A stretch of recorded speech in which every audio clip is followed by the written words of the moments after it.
Bonjour à tous. Merci d'abord d'avoir retenu Magic Genomics pour vous présenter son innovation. Alors Magic Genomics, on est allé un peu vite là.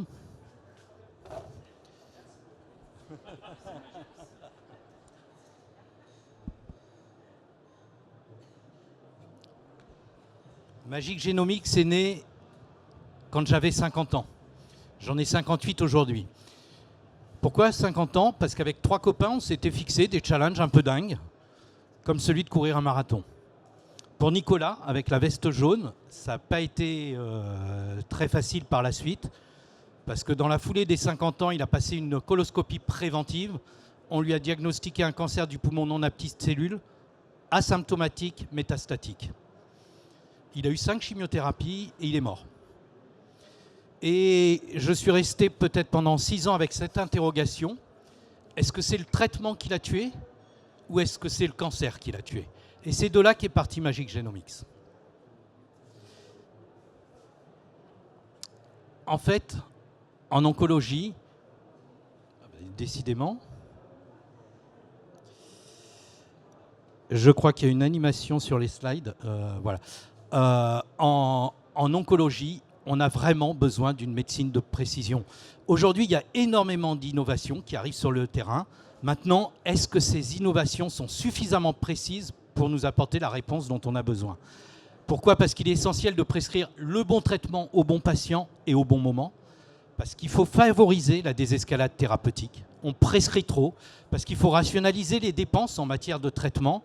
En oncologie, on est sur des coûts de patient, sur de la chimiothérapie, aux alentours de 60 à 80 000 euros. Quand on parle d'immunothérapie, on peut aller jusqu'à 200 300 000 euros par patient. Donc, qu'est-ce qu'on propose chez Magic Genomics? On propose des biomarqueurs robustes qu'on peut utiliser sur du tissu FFPE, donc très très facilement au sein des hôpitaux. Des biomarqueurs robustes, qu'est-ce que c'est? En oncologie, c'est des biomarqueurs qui vont s'intéresser à toute la structure de l'ADN, c'est-à-dire les parties codantes ainsi que les parties non codantes. On voit bien aujourd'hui les échecs sur certaines thérapies ciblées qui vont s'intéresser uniquement à la mutation de certains gènes. Ce n'est pas suffisant comme information. On a des méthodes qui sont reproductibles, standardisées, et on va développer ensemble un DMDiv, un diagnostic médical in vitro, qui va pouvoir être utilisé à l'hôpital en routine. Alors, qu'est-ce que c'est que notre innovation qui va s'intéresser à toute la structure de l'ADN? On va s'intéresser à des surreprésentations qu'on observe dans les cellules cancéreuses. Ah oui, passez les slides, ça sera mieux. Ça me fera gagner du temps, merci. Donc on va s'intéresser à certaines structures modifiées, surreprésentées dans les cancers, comme par exemple des séquences répétées, comme par exemple des séquences où l'ADN va perdre son aspect en double hélice. On va ni plus ni moins que les compter, qu'établir des seuils de concentration grâce à nos 2 biomarqueurs liés à la transcription et à la réplication. Les résultats sur les premières cohortes qu'on a étudiées parlent d'eux-mêmes. Si vous regardez sur la partie droite de la slide, sur les Kaplan-Meier, alors on va essayer de les lire ensemble, c'est très très simple. On se rend compte que quand la concentration en instabilité génomique est faible, ici à gauche, ceux qui reçoivent la chimiothérapie en vert, on se rend compte qu'ils ont une moins bonne survie, mais on parle de quelques années, que ceux qui ne reçoivent aucun traitement. Ça veut dire qu'à ces patients, le fait de ne rien prescrire pourrait leur faire gagner à peu près 5 ans de vie.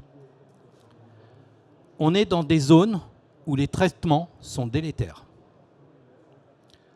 On parle de cancer agressif.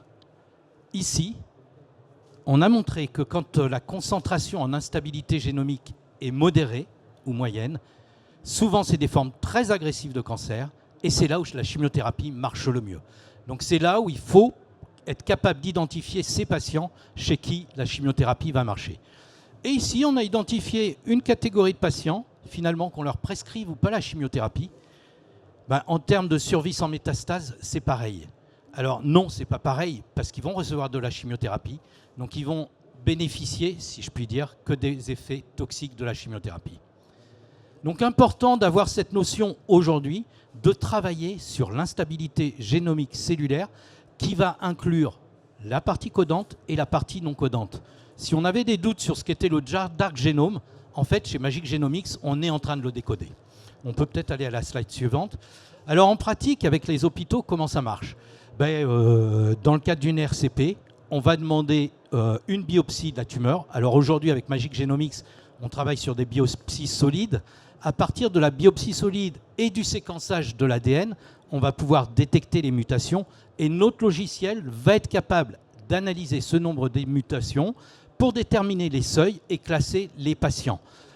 Classer les patients, ça va permettre de dire en pratique quotidienne et en routine si on lui fait plutôt une chimio, plutôt une thérapie ciblée, plutôt une immuno ou parfois rien.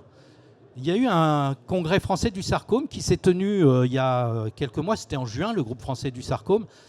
Jean-Yves Blais a ressorti le résultat d'une étude de 4000 patients à qui on avait prescrit de la chimiothérapie sur des sarcomes des tissus mous. Ces 4000 patients vont moins bien que ceux qui n'ont reçu aucun traitement. Voilà le constat actuel.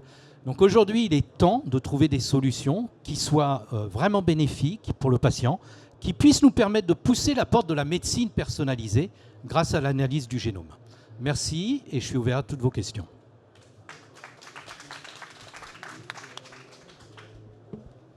Est-ce que quelqu'un a une question?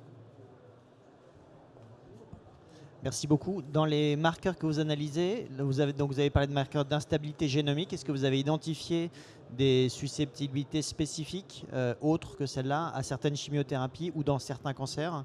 Ou est-ce que pour l'instant vous avez une vision globale? Merci. Aujourd'hui, on a plutôt une vision globale sur tous les traitements qui vont mettre en jeu l'instabilité génomique.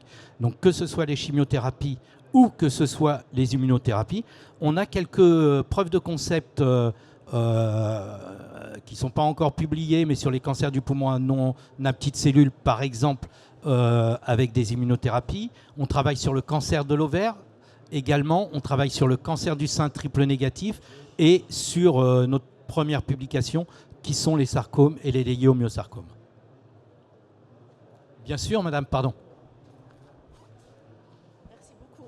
Alors, vous proposez pour l'instabilité génomique dans le même sens que la question précédente.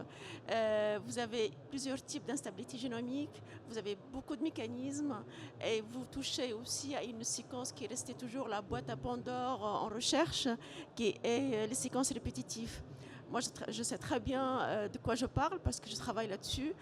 Et vous utilisez une approche génomique qu'on sait très bien, même la meilleure actuellement qui essaye de cibler les séquences répétitives n'a pas des résultats qui sont très fiables. Alors comment vous avez vraiment vous touché à plusieurs choses et avec un problème technologique assez important? Alors, c'est une question très pointue. On est issu de l'INSERM, du laboratoire de Frédéric Chibon, spécialiste des sarcomes, qui avait développé déjà une première solution. Qui prenait en compte 67 gènes. C'est le biomarqueur SynSarc, si vous connaissez. Maintenant, on est effectivement sur un domaine très, très pointu. Et je vous invite, si vous avez un CV, à me le laisser. Et on peut échanger, bien volontiers. Je vous remercie. C'est ainsi que se termine cette session de pitch. Merci à tous ceux qui ont participé. Merci infiniment aux pitchers. C'est inspirant de vous écouter parler et de voir comment vous transformez en idée, en une vision. Donc merci encore.